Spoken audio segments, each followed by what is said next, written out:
porque eles incentivavam a gente a não se acomodar, por exemplo, não só ficar na sala de aula. Nas manifestações que tinham, por exemplo, a gente ia para a rua também junto. E aquilo ali era como se fosse uma extensão da sala de aula. Assim como era a extensão que a gente busca ter nas escolas indígenas, por exemplo. De não só ficar preso à sala de aula. Nas escolas indígenas a gente vai, por exemplo, para o rio, vai para pescar, para aprender como é pescar, aprender como é caçar, vai aprender como é que se prepara, por exemplo, os remédios tradicionais. Não é só a sala de aula em si, não é só um quadro, um giz e um professor falando.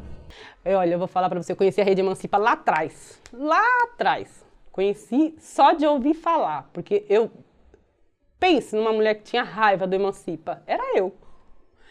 Porque meu filho todo sábado saía de manhã e voltava de noite. Saía de manhã e voltava de noite. E eu, Danilo, não faz isso, o que você está fazendo? Eu estou indo para o cursinho, estou indo para o cursinho. Temos hoje alunos de 53 anos matriculados nesses cursinhos.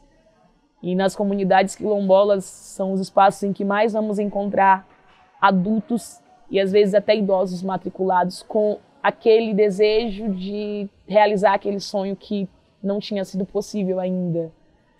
Aquela oportunidade de você conseguir ter aula e você saber que aquela aula é específica para que você comece a ter a esperança de conseguir acessar a universidade. E isso para a gente é um sonho realizado. Isso para mim é felicidade.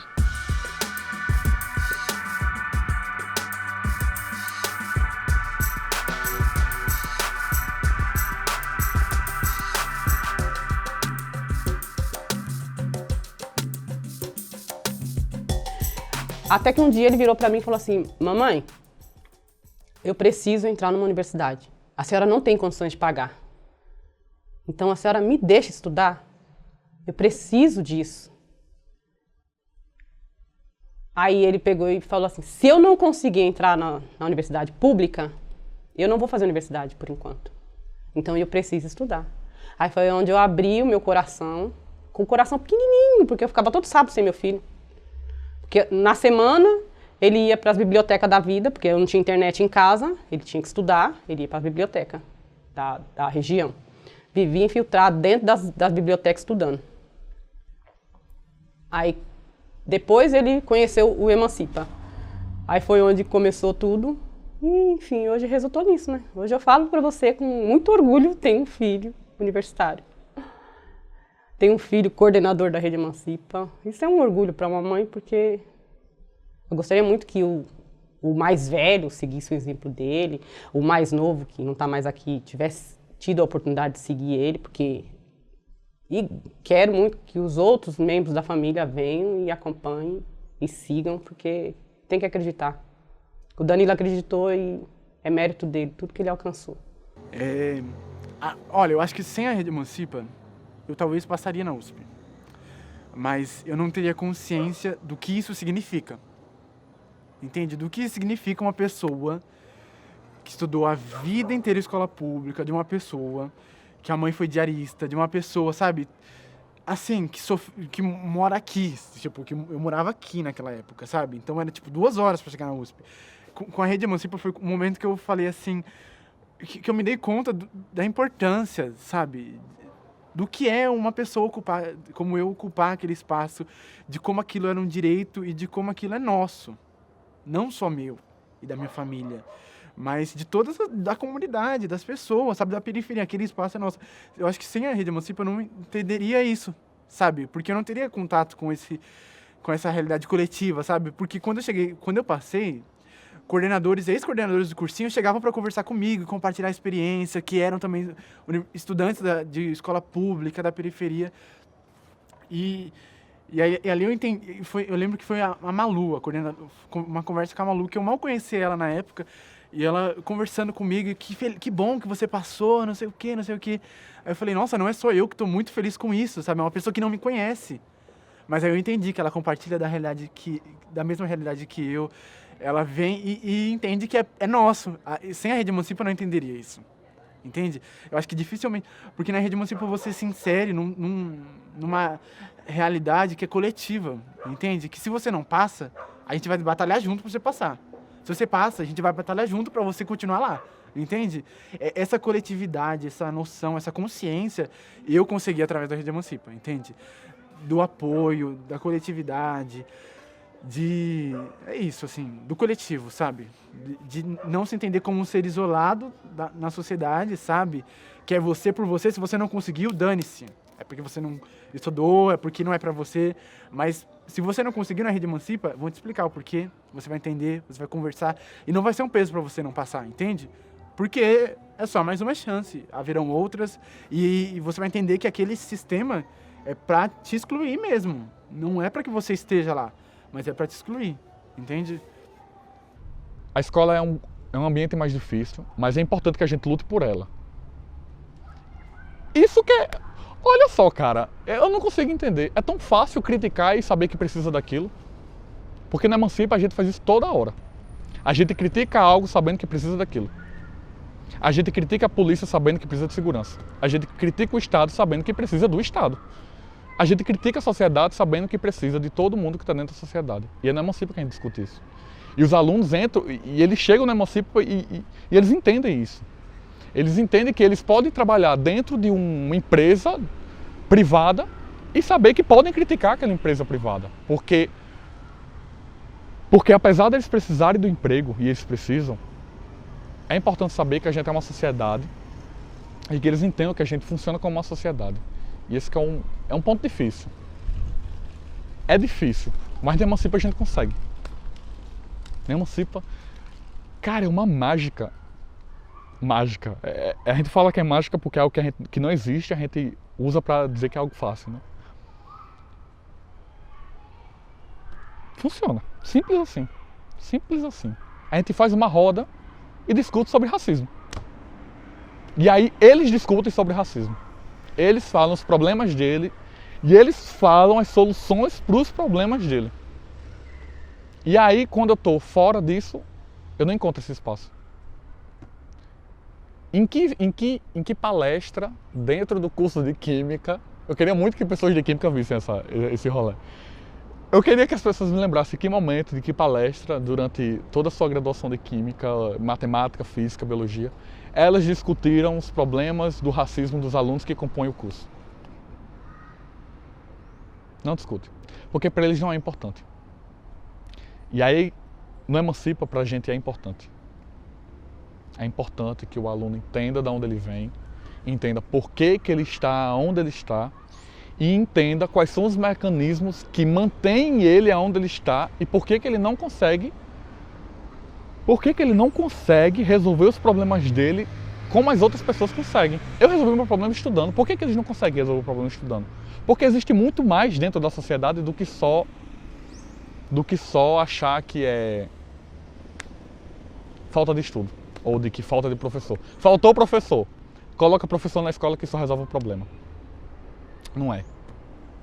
E a gente fala para eles que não é, porque a gente sabe que não é. Mas eles não sabem que não é. Porque eles escutam que estude. Né? A maioria dos alunos estuda que estudar é o caminho. É, de fato. Mas será que só estudar resolve? Não resolve. Eu cheguei ali um monte de não indígenas, de brancos, né? Que tem um pensamento diferente. Eu ficava, caramba, como é que vai ser?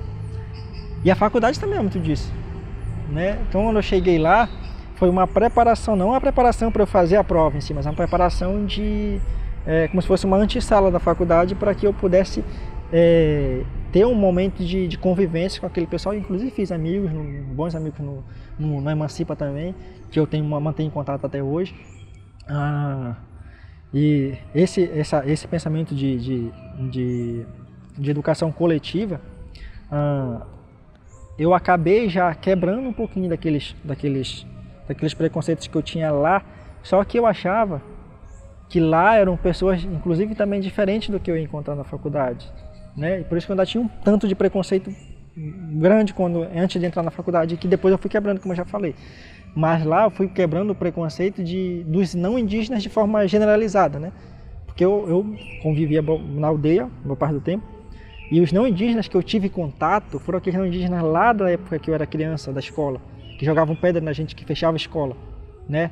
Aí quando eu cheguei na cidade, que eu passei a conviver com esses, eu percebi que, poxa, Uma visão que eu tinha muito limitada.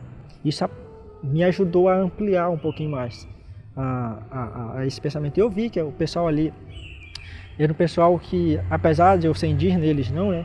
Que o histórico, o contexto de que eles tinham vivenciado, de alguma forma se assemelhava comigo, né? E eu acabei me identificando com muita coisa deles. Aprendi boa coisa com eles também. E com os professores, logicamente que sim. Porque as pessoas não só pensavam ali para dar a disciplina que eles tinham, por exemplo, matemática. Não ia só ali falar de matemática. Eles falavam das lutas, né? Que eu sempre tive contato com elas. Então, quando eu vi que eles também acabavam falando a mesma língua que eu, tinham os pensamentos também semelhantes ao que os pensamentos que eu aprendi a crescer com eles lá, eu vi que ali não era só um ambiente de a gente aprender o que era necessário para a prova, mas a gente fortalecer um pouquinho do conhecimento que a gente já tinha de vida e aprender mais ainda, né? Acredito que foi uma das organizações com projetos mais bonitos que eu conheço no Brasil, porque ela não vem somente para colocar um aluno dentro da universidade. Ela apresenta um projeto de preocupação social que às vezes nem o governo não tem dentro de uma escola pública, que nenhuma instituição privada tem dentro da sua instituição privada. É você se preocupar, além de se preocupar com o aluno, é você se preocupar com o pai do aluno, você se preocupar com a mãe do aluno, com a irmã daquele aluno que está ali, com o tio daquele aluno que está ali, com o território daquele aluno que está ali, com as políticas públicas para aquele aluno que está ali. Não é só uma questão de aprovar e inserir aquele aluno na universidade, mas para que ele saiba crescer e se encontrar dentro daquela universidade de acordo com a realidade que ele tem. Ele conhecer as políticas públicas dele e sair dali sabendo que ele tem que continuar aquele processo para que a geração que vem depois dele naquela localidade consiga usufruir da mesma oportunidade em que ele usufruiu. Então, a Rede Emancipa, acredito que não é à toa que a cada ano que passa ela consegue atingir mais um pedacinho do nosso Brasil. Não é à toa que ela chegou agora e ela está em comunidades quilombolas do nosso estado. Não é à toa que ela chegou agora e está em uma periferia que é próximo da maior invasão da América Latina aqui no nosso estado, através da Emancipa Balaiada, que se implantou na cidade operária. É uma das regiões pobres que tem dentro da nossa capital. Campo de futebol, terreno baldio, praça, teve ocupação em tudo quanto era lugar. E parte das pessoas que estavam ocupando eram as famílias dos nossos estudantes. Então teve estudante que parou de ir para o cursinho porque estava na ocupação. E a gente viu que a gente também precisava ajudar a organizar a ocupação.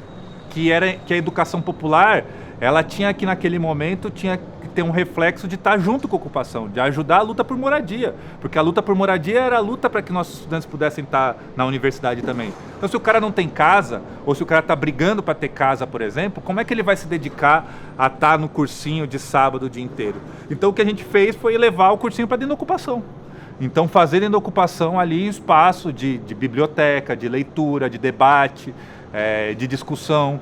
E isso fez com que o Emancipa também fosse enxergando a educação popular não só como algo que tinha a ver com acessar o conhecimento da universidade, mas que tinha algo a ver com construir um conhecimento a partir da luta popular. E depois a gente foi ver que no Paulo Freire, o Paulo Freire dizia isso, né, que a educação popular é um combustível para a luta popular. Então a gente foi enxergando isso como parte de um projeto mais amplo, que lutar contra os muros da universidade era o mesmo que lutar contra a cerca do latifúndio, era o mesmo que lutar contra os muros que impediam as pessoas de ter casa, entendeu? Mesmo que lutar contra a cerca, contra a catraca do ônibus, por exemplo, que impede a pessoa de acessar a cidade. Enfim, a gente viu a educação popular aí como um projeto estratégico, como parte de algo que tinha que organizar uma mudança na estrutura da sociedade, né? E isso foi muito importante, porque a gente começou a ver, primeiro, ratificou uma coisa que a gente já tinha sensibilidade, que ter estudante não era problema, era a solução dos nossos problemas. Então a gente fazia cursinho e tinha muita gente que dizia, olha, mas não dá pra a gente ter que restringir o número de vagas, porque a gente não vai ter professor suficiente. E a gente começou a ver, na verdade, que quanto mais estudante a gente tinha, mais professor a gente podia ter, porque os estudantes começaram a se engajar. Aqui no Grajaú foi isso. Quando a gente criou o cursinho aqui, tinha 8 professores de história e não tinha professor de física, não tinha professor de química, por exemplo. E a gente falou o seguinte, bom, vamos limitar as vagas à quantidade de professores? Não, vamos chamar. No primeiro dia de aula dos estudantes, falou assim, olha, nós precisamos construir esse cursinho junto. Só que está faltando professor de física e de química. Os estudantes se organizaram para passar nas faculdades que tinham na região e para passar inclusive nas faculdades mais distantes e dizer o seguinte, nós precisamos de professor, nós precisamos de você indo lá. E isso deu sentido para tudo que a gente estava fazendo, porque mostrou que a gente era um movimento social de educação popular e que a gente tinha que se expandir cada vez mais, tanto do ponto de vista quantitativo, então ter mais gente, ter mais cursinho, quanto mais cursinho fizesse melhor, ainda que o cursinho pudesse não ser o ideal do ponto de vista da educação formal, de como tinha que ser, fazer cursinho era uma forma de resolver os próprios problemas, né? Então a gente tinha que expandir quantitativamente, mas também qualitativamente, fazer outros tipos de trabalho. E aí foi se desdobrando em vários outros, né? Aí o pessoal, por exemplo, foi no Rio de Janeiro, começaram a entrar no cárcere para fazer a educação popular. Tem um programa, um projeto de desencarceramento a partir da leitura e a partir dos estudos também. Foi primeiro no Degase, que é o equivalente à Fundação Casa aqui, e depois foi para o Presídio de Benfica, presídios adultos. E esse mesmo trabalho também no cárcere foi feito no Rio Grande do Norte, por exemplo, né? Aí eu só tenho que agradecer o Emancipa por tudo isso, de ter me ajudado na minha mudança de vida. Porque, como eu falo na minha palestra, eu não me via, tipo, fora do crime jamais, sabe? Para mim, a vida do crime... Minha vida era aquilo dali, o crime, eu morrer ali, ou eu morrer dentro da cadeia, porque eu já não me via mais fora do crime. E assim, o Emancipa chegou me dando outra visão, me apoiando junto com a minha família. Minha família também sempre me deu o maior apoio, mas assim, não conseguia me recuperar porque eu já estava... O Emancipa veio com outros professores, pô, sensacional. Professores sensacional, que eu tenho um monte como referência. Tem o professor Roberto, uma referência enorme para mim. Juliano, professor Rick, Júlia. Todo mundo do Emancipa é uma referência. Assim como eu também sou para a igreja, como ele fala, Rafael, tem uma referência para mim também. Você faz cada dia... a palavra, a gente vendo você, a gente acredita mais nas coisas, em outro jovem. E hoje eu vou no Degase, saiu o jovem de lá do Degase, que ouviu minha palestra lá no Degase, hoje está trabalhando, me manda mensagem, pô, Rafael, muito obrigado por ter ido lá, como ser um aluno numa escuridão, sabe? Mostrando que a gente pode alcançar nossos objetivos. Quando começou o Emancipa, eu já estava aposentada do Estado, quando eu comecei o projeto. E eu fui percebendo que a cada encontro eu saía diferente. Isso é visível, isso é visível. Tu vai saindo assim, como se tu fosse largando partes. Essa é a sensação que eu tinha. Isso é uma coisa que eu conversava muito com os outros educadores. Parece que a gente vai se despindo do que a gente era, mas não substitui por uma coisa nova. Vai saindo de dentro da gente. Até a vida da gente muda. Até o estilo de vida muda. Eu era uma pessoa assoberbada. Não tinha tempo para nada. Eu falava o tempo todo. E eu queria que meus alunos andassem no meu ritmo. Muito louco, muito acelerado. Lá no Emancipa, é tudo muito devagar. Tudo no tempo do nosso estudante. E eu fui também aprendendo que não há necessidade dessa pressa. Que tem um tempo. Para isso tem essa medida de 24 horas. Então hoje eu tenho uma rotina completamente diferente. E isso é desde 2018 já. Minha rotina mudou. 2019 eu saí da educação superior e me dediquei muito mais à Rede Emancipa. Muito mais.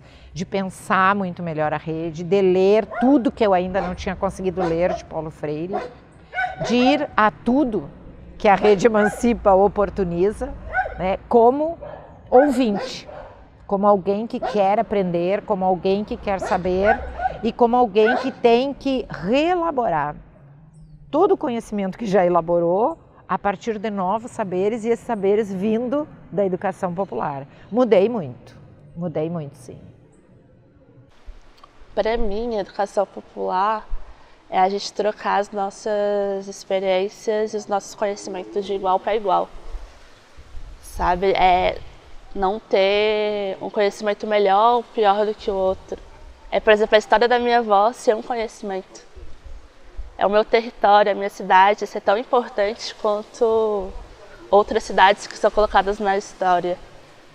Né? Eu poder falar sobre as minhas vivências e elas casarem com os outros conhecimentos. Né? A teoria e a prática juntos. Acho que isso dá autoestima, isso dá empoderamento. E é esse o poder da educação popular para mim, assim, de transformar o indivíduo e falar, pô, não sou burro igual eu vi a vida toda, não. A minha vida importa, a minha história importa. As pessoas em volta, as histórias delas importam para a gente construir esse conhecimento e valorizar até os conhecimentos que não são valorizados pela academia, por exemplo.